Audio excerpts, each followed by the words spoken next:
दीपोत्सव से पहले अयोध्या में सीएम योगी का संबोधन। बोले 8 साल पहले एक ही नारा गूंजता था, योगी जी एक काम करो, राम मंदिर का निर्माण करो।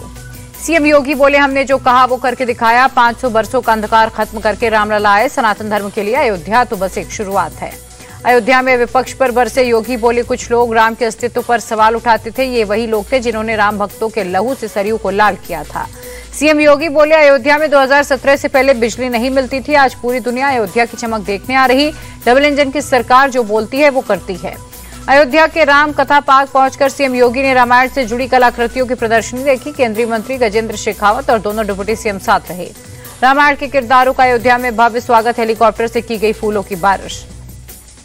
मंत्रोच्चार के बीच योगी आदित्यनाथ ने राम, लक्ष्मण और सीता के किरदारों की आरती उतारी, तिलक लगाकर सबका अभिनंदन किया।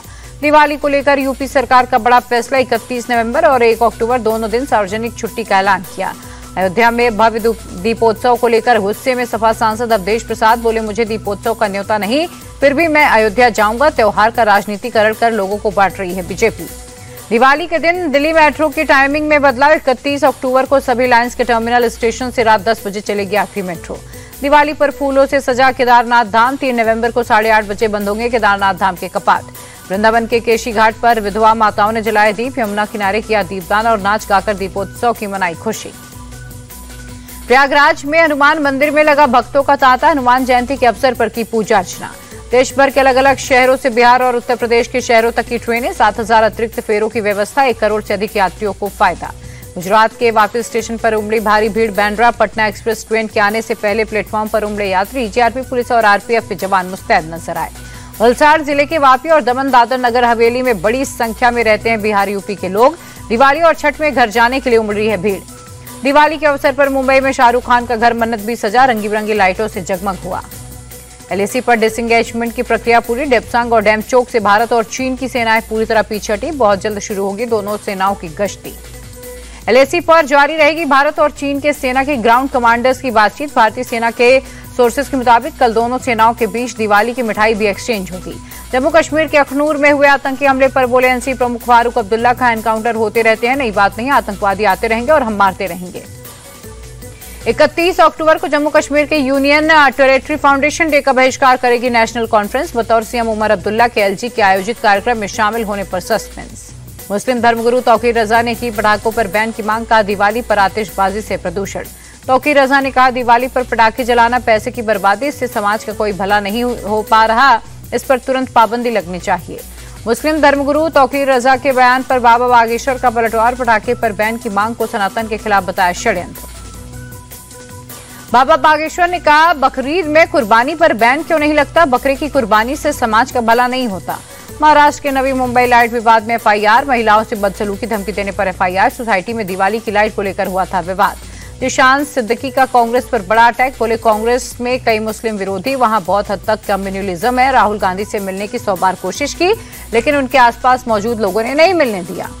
मेरे साथ जो हुआ उसकी भरपाई नहीं हो सकती, पिता की अधूरी लड़ाई मैं लड़ूंगा। इंडिया टीवी से एक्सक्लूसिव बातचीत में बोले एनसीपी अजित गुट के नेता जिशान सिद्दीकी।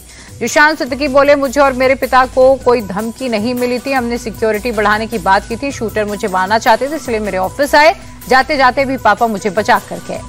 कांग्रेस छोड़ने पर जिशान सिद्दीकी का बयान, बोले कांग्रेस में मेरे हक के लिए कोई नहीं लड़ा, 2.5 साल पहले ही सीट देने से मना किया, जो मेरे साथ हुआ उसके चलते पापा ने कांग्रेस छोड़ी थी। चुनाव के बीच महाराष्ट्र में पोस्टर पॉलिटिक्स, मुंबई के बीजेपी कार्यालय में देवेंद्र फडणवीस का लगा पोस्टर, लिखा प्रतीक्षा खत्म, 23 नवंबर को नए महाराष्ट्र की नई गाथा लिखने वो फिर आ रहा। सीएम योगी के बटेंगे तो कटेंगे वाले बयान पर बोले आरएसएस नेता इंद्रेश कुमार, बयान को मजहब से जोड़कर नहीं देखना चाहिए। इंद्रेश कुमार बोले देश की एकता को लेकर दिया गया बयान है, 1947 के बंटवारे से देश को सुकून नहीं मिला, अगर बापू होते तो उनकी आंखें छलक जाती। झारखंड की हेमंत सोरेन सरकार पर शिवराज सिंह चौहान का हमला, बोले जब तक जेएमएम और कांग्रेस की सरकार तब तक तरक्की नहीं, दिवाली के बाद राज्य में बनाए एनडीए की सरकार। दिवाली पर आंध्र प्रदेश सरकार का बड़ा तोहफा, कल से मिलेंगे हर साल 3 मुफ्त गैस सिलेंडर। मुख्यमंत्री चंद्रबाबू नायडू ने पेट्रोलियम कंपनियों के सब्सिडी अमाउंट का चेक सौंपा। जौनपुर की घटना को लेकर अखिलेश यादव का यूपी सरकार पर हमला, लिखा सरकार जितनी कमजोर निष्क्रिय होती जा रही है, अपराधी उतने ही ताकतवर और सक्रिय होते जा रहे। झारखंड के नामकुम में एक निजी स्कूल पर रांची पुलिस की रेड, कैश रखे जाने की खबर के बाद छापेमारी, आयकर विभाग की टीम भी पहुंची। दिल्ली पुलिस की क्राइम ब्रांच ने किया बड़ी गैंग का पर्दाफाश। मोबाइल टावर से रिमोट रेडियो यूनिट चुराकर विदेश भेजने वाला गैंग पकड़ा गया। अब तक 100 करोड़ से ज्यादा का माल बाहर बेच चुका है गैंग। 250 मामलों का हुआ खुलासा। हांगकांग और दूसरे देशों में भेज रहे थे रिमोट रेडियो यूनिट। नोएडा के कसाना इंडस्ट्रियल इलाके में एनसीबी और दिल्ली पुलिस का कंबाइंड ऑपरेशन। छापेमारी में 95 किलो मेथाम्फेटामाइन बरामद हुआ। नशा मुक्त भारत अभियान के तहत एनसीबी का एक्शन। तिहाड़ जेल के वार्डन समेत 4 गिरफ्तार। दिल्ली के वसंत कुंज में जुआ रैकेट का भांडाफोड़। 16 जुआरियों को पुलिस ने पकड़ा। 2,20,000 की दांव राशि, 760 प्लास्टिक के सिक्के, ताश के 2 पैकेट्स बरामद। राजस्थान की पाली में छगन फैक्ट्री पर चिकित्सा विभाग की खाद्य सुरक्षा टीम का रेड। फंगस लगा 5,000 किलो अचार हुआ जब्त। कर्नाटक के सीएम सिद्धरमैया ने बेंगलुरु में 20 नई एरावत क्लब 2.0 बसों को दिखाई हरी झंडी। Deputy CM DK Shivakumar भी रहे मौजूद।